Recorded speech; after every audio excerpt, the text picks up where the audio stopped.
What's up, all you Unicorn Gundam fans?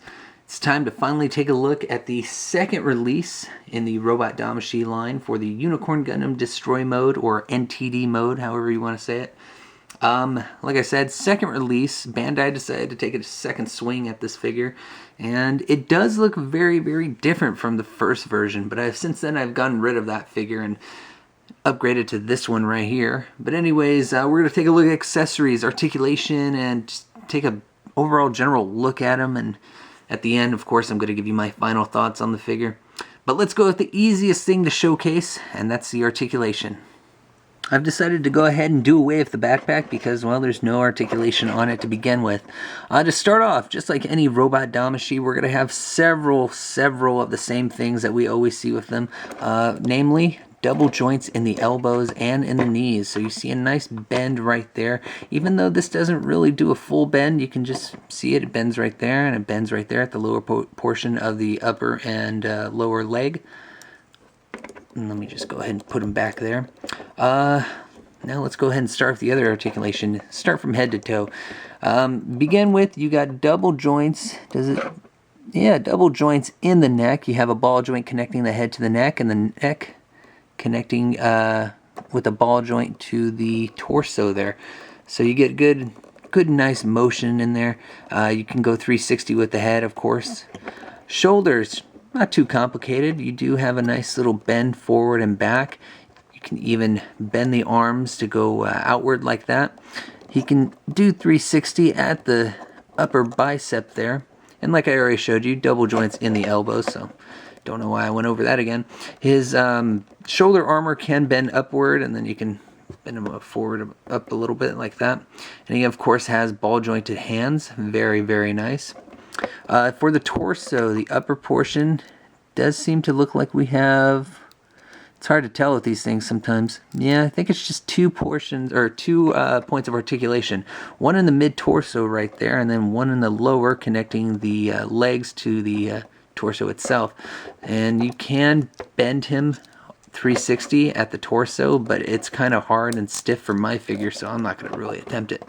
Skirt armor, though, is pretty simple. Everything's on ball joints, even the back skirt armor, so you can lift it up even when you're bending. So you can bend the leg out all the way like so. And that's how you can tell it's pretty fresh when you hear that noise. Anyways, none of the thrusters or skirt armor can really fold up or anything like that. It's just all one piece showing off all the thrusters and the psycho frame. So everything is right there. Back to the legs now. As I showed you, the legs can kick up pretty high. They can even bend outward like that. So pretty cool. You get some cool motion in the knee there when you bend. So let's try and bend that. Does it move? It was moving. Maybe it's just that one. I don't know. There we go. I don't know what was going on there. So you can see that some of the armor folds up when you bend the knee. Oh boy, I hope nothing's wrong with this one now. Oh, there it goes. So there it is. Okay, so this thing is running a little long. Ball joints in the ankles, of course, and most of the ankle armor does move. Pretty cool, but it also gets pretty complicated when you just want him to just stand on his feet. Anyways, he got some toe articulation as well. Nice little bend there. And something that I thought was also really cool is that his thrusters for the back of his legs can also open up. You see a thruster right there. Wow. That is a lot of different stuff that moves around on this figure, and it's very, very pointy and just odd in some places. And there goes the V-fin. So I guess we'll end it there, and we'll move on to accessories. Starting with all the non-weapon accessories, we're going to have the backpack, with only articulation being where you put the beam sabers on. Really would have liked the thrusters to have moved. You're also going to get, of course, the ever-reliable Damashii stage attachment part right there. Something I haven't seen in a while, an extra V-fin. This version is the soft plastic. We already have the hard plastic on the Gundam itself. You'll get 3 extra sets of hands besides the closed fist you see on the Gundam right there. You're, of course, going to get the trigger finger hands right here. Put those down. Some nice beam saber holding hands. That's always nice. And then, of course, some nice jazz hands. I'm doing a lot of articulation and dancing with these. For the weapons, there are a lot of them and plenty of accessories to go around. To start off, you get a nice bazooka, very, very large, with a little bit of articulation in the little, I guess the stabilizing handle, I don't know, extra handle on the side there. Nothing else moves. For the beam magnum, it's very, very large. Compared to the original version, this is like twice as big. Very, very cool, but just, wow. Really surprising when I saw that. You're going to get two of these, well, I forgot what these, I don't even know what these are called. These two kind of Gatling gun, beam Gatling guns for the Unicorn. We've seen these before. Of course, we're going to get beam sabers and some blades as well. You get 4 beam saber hilts. Now, 2 of them are actually in the Gundam's gauntlets, and 2 of them you put onto the backpack themselves. Like I said, the beam saber blades do detach, and they have this nice little pink glow to the plastic and this white kind of, I guess, I don't know, just nice little paint job on them. Really nice. Anyways, 4 beam saber hilts all together. You get some extra ammo clips as well. 2 for the beam magnum that can attach to the Gundam skirt, and also 1 clip for the bazooka. I believe this can also attach to the Gundam skirt as well. You're going to get 2 attachments. Now, one is for those twin Gatling guns, which I will show in just a moment. And then one is for the shield. Now, you place this onto the Gundam's forearm, whichever one, it doesn't matter. And then you can attach the shield. And the shield's very, very cool because it can open up, show off that nice, I believe it's the eye field generator. And then the fins can pop out, showing that nice red glow for that psycho frame that everybody loves. If cool little gimmicks is your thing, then sadly you're only going to get so many of these weapons here. Now, they can be placed onto the Gundam themselves, but they're a little tricky. Here you can see a little bit of a peg right there. Yeah, there it goes. It's fully extended. Peg that you can attach to the Gundam's backpack right there, and you can see the little slit, or at least I hope you can. Also, the side handle on the Beam Magnum does swing out, but other than that, there's nothing too exciting about the Big Magnum. Now, the bazooka, on the other hand, it can be broken apart. The midsection to the barrel right there can be detached. Takes a little effort. And then the bazooka can be overall shortened. There is also another peg right there, a little piece of plastic that pokes out, and then it can also be attached to the Gundam's backpack.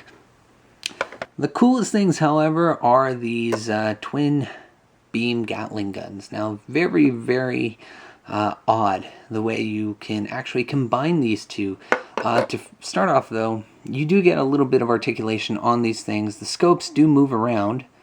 They can almost move 360, I think. Actually, they can move 360 along with this nice little side handle that can move as well. To start off with the combining the two, it's very, like I said, odd. But anyways, we get these little attachment pegs right here. And this one has a little bit of plastic poking out. Maybe you can see that right there. Anyways, you attach the 2 sections like so, and it's not too difficult, but that little peg right there is just too small to actually make a good connection and make it feel like it's secure. But anyways, you go ahead and you take this handle and you just pull that out, and you can actually fold it inward. I believe that's how you do it. Yeah, you fold it inward. You do the same thing with this one as well. Folding it up.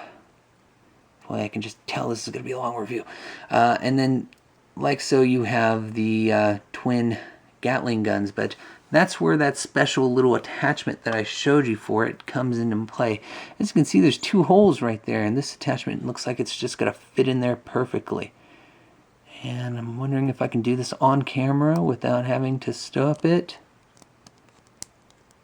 No, I can not. After swearing a whole hell of a lot to get that little attachment on there, it finally works for me. Anyways, now you're left with this nice peg on the top there, and that's where the shield now comes into play. Right there you can see the attachment for the forearm piece, but it can also be used for the Gatling gun piece. So we go ahead and put it in the hole. And there it is. So now you have the shield with the Gatling gun on it. And yes, very, very sad. Now I also thought it would be good to know that these Gatling guns can be placed or attached onto the gauntlets of the Gundam. Right there you see peg holes, and right here I already have one of the Gatling guns inserted. This is me trying to get the gauntlets and the machine guns.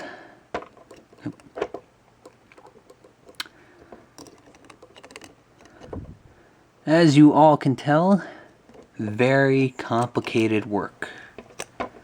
One final look, close-up look of the unicorn, head to toe. Very, very shiny. I guess that's why I chose to do this at night. And you can just see all that nice red psycho frame just shine right through. Take a look at the back. Even on the back, nice psycho frame, looking very, very good. After I've told you and shown you everything I could, it's now time to give you my final thoughts on this figure, and it's a little bit of a mixed review here. There's a lot of great positives, but there's also a lot of negatives. And let's get the positives out of the way.